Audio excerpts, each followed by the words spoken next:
My name is Alina Marlowe.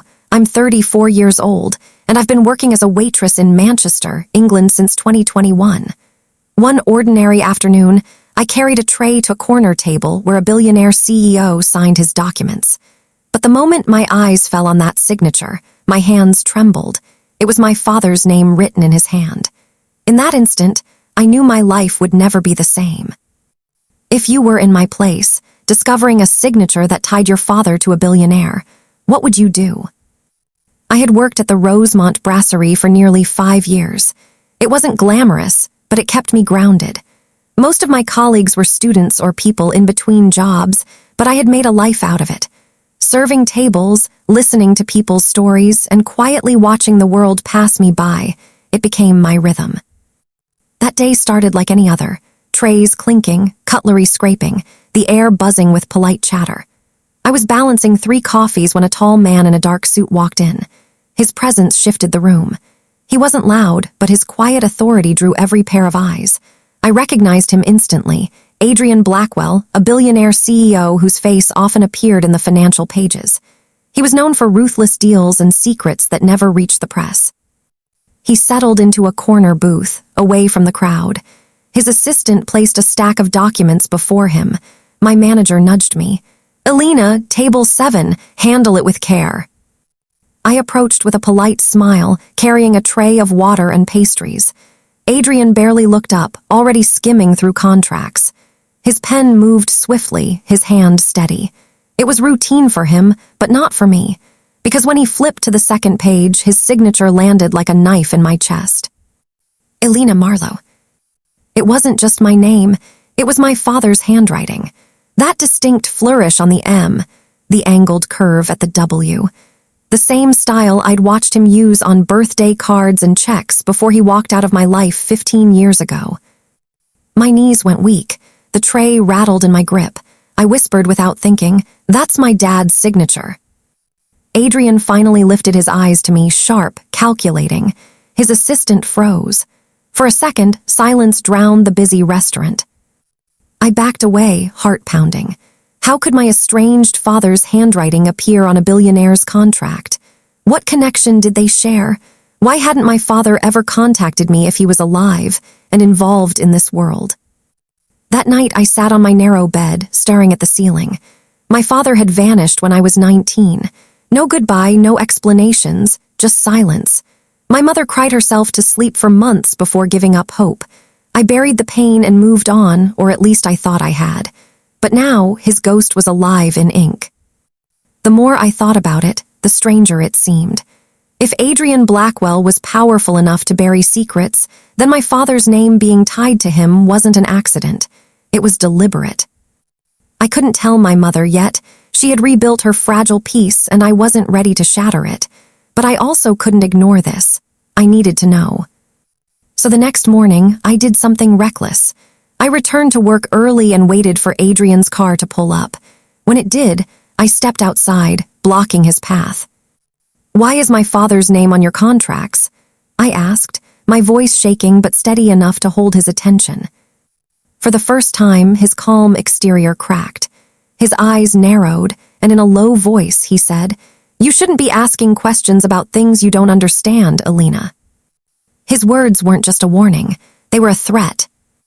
And in that chilling moment, I realized, finding my father's signature wasn't the end of the story, it was just the beginning. The coldness in Adrian Blackwell's voice lingered with me for days. "You shouldn't be asking questions about things you don't understand, Alina." That wasn't just a dismissal, it was a calculated warning. And warnings like that only meant one thing: there was something dangerous he wanted buried. But I had lived with unanswered questions for 15 years. My father's disappearance had left a hole that never healed. If this billionaire thought he could scare me into silence, he had chosen the wrong woman. I started small. Every evening after my shift at the Rosemont Brasserie, I searched his name online, old business deals, offshore companies, mergers. The articles painted him as untouchable, but none explained why my father's signature appeared on his contracts. Then I tried something bolder. I asked one of the junior assistants, who sometimes came to the cafe for takeout, A young man named Daniel, eager to impress anyone who showed him kindness. "Your boss, Adrian, he seems like a man with history," I said casually as I handed him his order. Daniel laughed nervously. "History, he has enough of it, that's for sure, but no one talks about it, not if they like their jobs." The way he said it made my skin prickle. That night, I dug through my old shoebox of memories. Letters my father wrote me when I was a child, signed with that same looping M, receipts, documents, even the faded contract from when he sold our family car. Each one confirmed what I already knew. Adrian Blackwell's contract bore my father's signature. But why? The next clue arrived unexpectedly. My manager pulled me aside after lunch rush. "Elena, that gentleman at table 9 asked for you." I frowned. It wasn't Adrian, but a man in his 60s with a weathered face. He introduced himself as Thomas Hale. "You look just like your father," he said quietly. My heart stopped. "You knew him?" "I worked with him years ago," Thomas replied, lowering his voice. "He wasn't who you thought he was." Before I could press further, he slipped me a folded card. "Meet me tonight. Don't tell anyone. It's not safe." By the time I unfolded the card, he was gone. Scrawled inside was an address in the old industrial district of Manchester. All evening, I debated whether to go. Every instinct told me it was dangerous, yet my curiosity outweighed my fear. At 9 p.m., wrapped in my worn coat, I followed the directions. The address led me to an abandoned textile mill. The heavy door creaked as I pushed it open. Inside, Thomas stood waiting, holding a small leather folder. His hands trembled as he handed it to me. "Your father wasn't just a family man, Elena. He was part of something bigger, something Adrian Blackwell controls even now." I opened the folder. Inside were copies of contracts, photographs, and financial records, all signed with my father's name. The dates shocked me. Some were from years after he supposedly vanished. Tears blurred my eyes. So, he didn't disappear. Thomas shook his head. "No, he was pulled into Adrian's world. He couldn't escape, and when he tried, they made sure he never came back to you." I pressed him. "Made sure, what do you mean?" Thomas hesitated, then whispered, "Your father tried to expose them. The corruption, the money laundering. He thought he could protect you by staying away. But Adrian, he silenced him." The weight of his words crushed me. My father hadn't abandoned me. He had been trapped, destroyed, and erased. Before I could ask another question, the sound of footsteps echoed in the mill. Thomas stiffened, his face drained of color. "They found us," he hissed. "Run, Elena, don't look back." I stumbled toward the door, clutching the folder to my chest. Behind me, voices shouted. The crash of heavy boots filled the air. I sprinted into the night, my lungs burning, my heart pounding with terror. I didn't stop running until I reached the crowded streets. Only then did I dare look at the folder again. The last page inside wasn't a contract. It was a letter. A letter addressed to me, written in my father's unmistakable handwriting. And in that moment, I realized this wasn't just about Adrian Blackwell. This was about uncovering the truth my father had died to protect. The paper trembled in my hands as I unfolded it. The handwriting was jagged, rushed, but unmistakably my father's. "My dearest Elena, if you are reading this, it means I failed to keep my promise to return. I never left you because I wanted to. I left because I had no choice. Adrian Blackwell is not the man he pretends to be. He built his empire on lies, blood, and stolen names, including mine. I signed contracts I never agreed to under threats you cannot imagine. They forged my life into his foundation. Please forgive me. My silence was never abandonment, it was protection. But protection has its limits. And one day, the truth will find its way to you." Tears stung my eyes as I traced the ink with my fingertips. For years, I had believed my father abandoned me. Now the truth sat heavy in my chest. He had sacrificed his freedom, perhaps even his life, to shield me. But if Adrian Blackwell had silenced my father, then carrying this letter was more dangerous than I could admit. I stuffed the folder deep into my coat and hurried home. Every shadow on the street felt like it was watching me. Every stranger's glance sent a chill down my spine. By the time I bolted my apartment door shut, my hands were still shaking. The letter kept me awake all night. His words weren't just a farewell, they were a warning. Adrian hadn't simply stolen my father's name, he had stolen his existence. The next day, exhaustion dragged at me as I served customers at the brasserie. Yet my mind raced with one thought. What if Adrian wasn't just forging signatures? What if his entire empire was built on people like my father, silenced, erased, replaced? That afternoon, I found my chance. Adrian returned to the restaurant, this time with two men in suits. They sat quietly, their voices hushed. I watched from behind the counter, heart hammering. When he reached for his pen, I couldn't help myself. I stepped closer, tray in hand. My voice shook, but I forced it steady. "You used my father's name to build this empire," I whispered. "How many others have you buried beneath your signature?" For a split second, his hand froze. He looked up at me, his dark eyes cold and sharp as blades. Then he smiled, a thin, dangerous curve of his lips. "You sound just like him," he said softly. "Curious, reckless. That's why he's gone, Alina. Curiosity kills." My blood ran cold. He knew exactly who I was, and he wanted me to know that he held the power. I stepped back, but his words echoed in my ears long after he left. That night I called Thomas Hale, but he didn't answer. After several attempts, a stranger's voice finally picked up. "There's no Thomas here. Stop calling." The line went dead. Fear tightened its grip on me. Had they silenced him too? I returned to the folder, desperate for another clue. Tucked inside the back cover, I found something I hadn't noticed before, a small key taped to a note. The note read, "If you ever need the whole truth, find the locker at Victoria Station. 14B, do not trust anyone." My pulse quickened. My father had left me a trail, a final breadcrumb leading to answers he couldn't say aloud. But even as hope stirred, dread coiled around me. If Adrian discovered I had this key, he wouldn't just threaten me. He would end me just as he had ended my father. Still, I couldn't turn back. The next morning, I packed the key into my pocket and set out for Victoria Station. I didn't know what waited for me in locker 14B. All I knew was this. It held the truth that Adrian Blackwell had buried for decades. And I was about to unearth it. The morning air in Manchester carried a sharp chill as I walked toward Victoria Station, the small brass key burning like fire in my pocket. Every step echoed with a question I couldn't silence. What had my father hidden here, and why was I the one meant to find it? The station buzzed with life, commuters rushing, trains roaring, luggage wheels rattling against tile floors. To everyone else, it was an ordinary weekday. To me, it felt like walking into the mouth of something I couldn't yet see.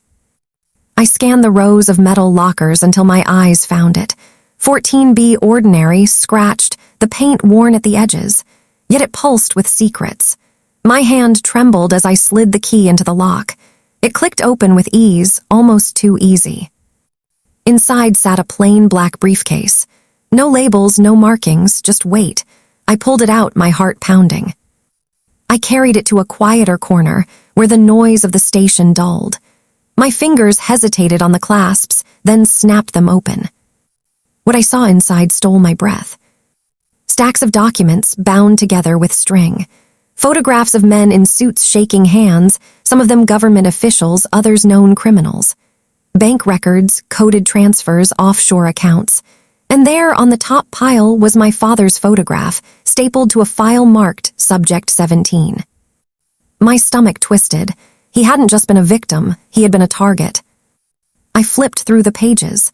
They detailed years of hidden deals, shell companies, and names of people Adrian Blackwell had manipulated, bribed, or destroyed. My father had gathered all of this. He had tried to build a case. That's why Adrian silenced him. As I stared at the evidence, a shadow fell across me. My head jerked up. A man in a long coat stood just yards away, pretending to read a paper but glancing at me too often. My pulse spiked. Had Adrian already sent someone? I shoved the documents back inside, snapped the case shut, and forced myself to walk, not run, toward the exit. But as I stepped onto the street, I caught sight of another figure. A woman this time, standing by a parked car, her eyes fixed on me. I didn't wait. I darted into the crowd, weaving through strangers, clutching the case tight. I could hear footsteps following, fast and relentless. Finally, I slipped into a narrow alley, pressing my back against the cold brick wall. My chest heaved. The footsteps faded. For the moment, I was safe. I opened the briefcase again, desperate to memorize what I'd seen. And that's when I noticed something tucked in the side pocket, a small flash drive. I slid it into my coat. Whatever was on it, my father had meant for me to find. Back in my tiny flat that night, I plugged it into my laptop. A single video file appeared. I clicked it open, and there he was, my father. Older, thinner, his face lined with fear. "Alina," he began, his voice cracking. "If you found this, it means I didn't make it out. Adrian controls everything, politicians, police, even the courts. I gathered evidence, but it's not enough unless someone brave enough exposes it. That person is you. Please, my daughter, don't let him erase me completely. Finish what I started." The screen went black. I sat frozen, tears streaming down my face. My father hadn't just left clues, he had left a mission. And with the briefcase in my possession, I was no longer just a waitress. I was the only one standing between Adrian Blackwell and the empire of lies he had built. But deep down, a terrifying question gnawed at me. If my father had died trying to fight him, how long before Adrian came for me? The following morning, I arrived at the cafe earlier than usual. I had barely slept, my mind still racing from the strange discovery. My father's signature on that billionaire's document kept flashing in front of my eyes. The same swirls, the same sharp ending stroke, the same peculiar way he always looped the J. It wasn't just a coincidence, it was his. As I set down the fresh pastries and polished the counter, I could feel the unease in my stomach growing heavier. Every instinct told me I needed answers, but who could I even ask? My father had passed away 3 years ago, or so I believed. At around 9 o'clock, the cafe door swung open, and in walked Mr. Harrison again, the billionaire CEO who had caused this storm in my life. Only this time he wasn't alone. A man in a sharp gray suit followed him, carrying a thick leather folder. Both of them looked too serious for an ordinary morning coffee. "Morning, Evelyn," Mr. Harrison greeted, his deep voice echoing through the quiet cafe. I forced a smile, though my pulse quickened. "Good morning, sir. Usual order." "Not today," he said, pulling out a chair. His tone was calmer, almost careful. "We need to talk." The man beside him remained silent, his eyes scanning the room as though ensuring no one else was around. My hands froze on the coffee machine. "Talk? About what?" My chest tightened. "I couldn't help noticing your reaction yesterday," Mr. Harrison continued, his gaze steady on me. "When you saw that document, you recognized something, didn't you?" Heat rushed to my face. My instinct screamed at me to deny it, to shake my head and pretend I knew nothing. But something in his eyes told me he already knew the truth. I swallowed hard. That signature, it belongs to my father. For a moment, silence hung heavy in the air. Then, to my shock, Mr. Harrison leaned back and nodded slowly, as if he had expected me to say exactly that. The man in the gray suit opened the leather folder, sliding a document across the table. "We've been searching for someone connected to that signature, and now, it seems, we've found you." I felt the ground beneath me tilt.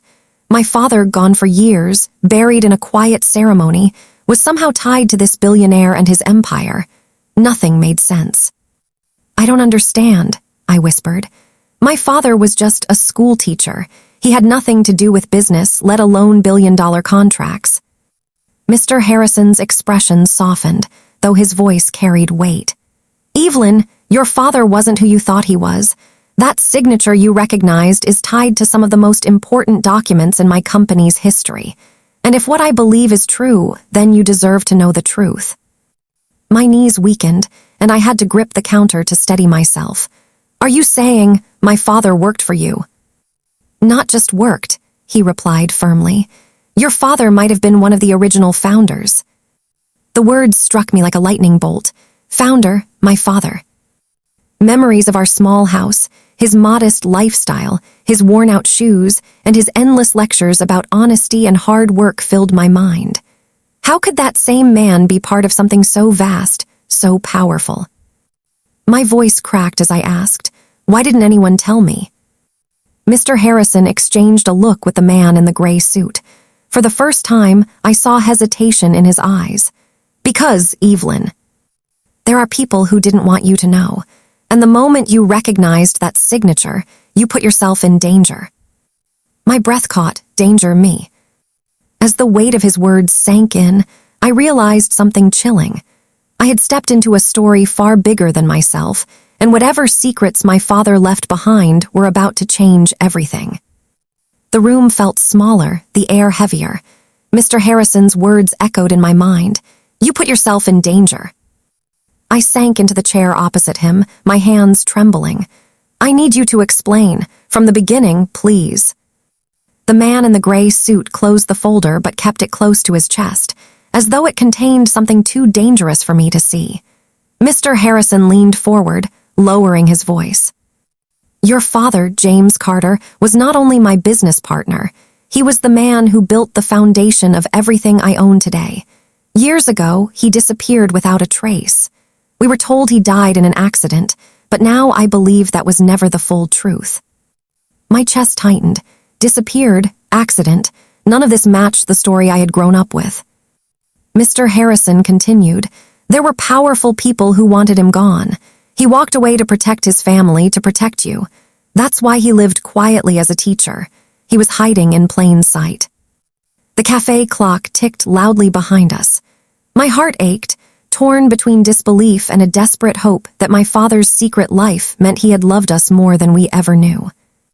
"But if he was alive all those years," I whispered, "why didn't he tell me? Why didn't he let me in?" The gray-suited man finally spoke, his tone clipped. "Because knowledge makes you a target. The moment you spoke those words yesterday, that's my father's signature. Certain people will have noticed." I shivered, gripping the edge of the table. People will have noticed. I had no idea what that even meant, but it sounded terrifying. Mr. Harrison slid a small envelope across the table. "This belonged to him. I've been keeping it safe for years, waiting for the right person to claim it. And now, it's yours." With shaking hands, I opened the envelope. Inside was a letter in my father's handwriting. My throat tightened as I traced the familiar scrawl. "Evelyn, if you're reading this, then the truth has finally found you. Forgive me for the years of silence. I walked away to protect you from a storm you were too young to face. Remember this, family is worth more than fortune, and the world will try to test your heart. Stay strong. When the time comes, you will know what to do."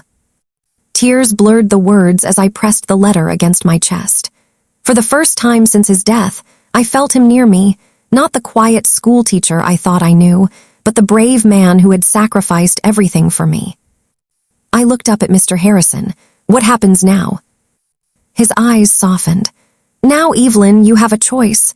You can walk away and continue your life here, safe but with unanswered questions. Or you can step into the world your father left behind with me by your side. But it won't be easy. It never is." The cafe door creaked as a gust of wind blew in from the street. I realized I was standing at the same crossroads my father once faced, between an ordinary life and a dangerous truth.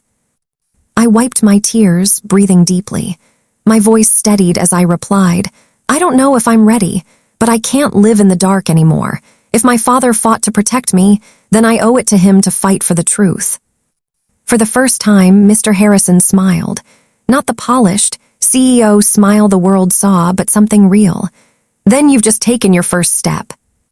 As I folded the letter back into the envelope, I felt a spark ignite inside me.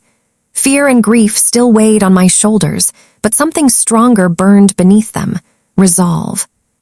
My life as a simple waitress had ended the moment I saw that signature. Now, I was stepping into my father's legacy. And I knew, deep down, nothing would ever be the same again.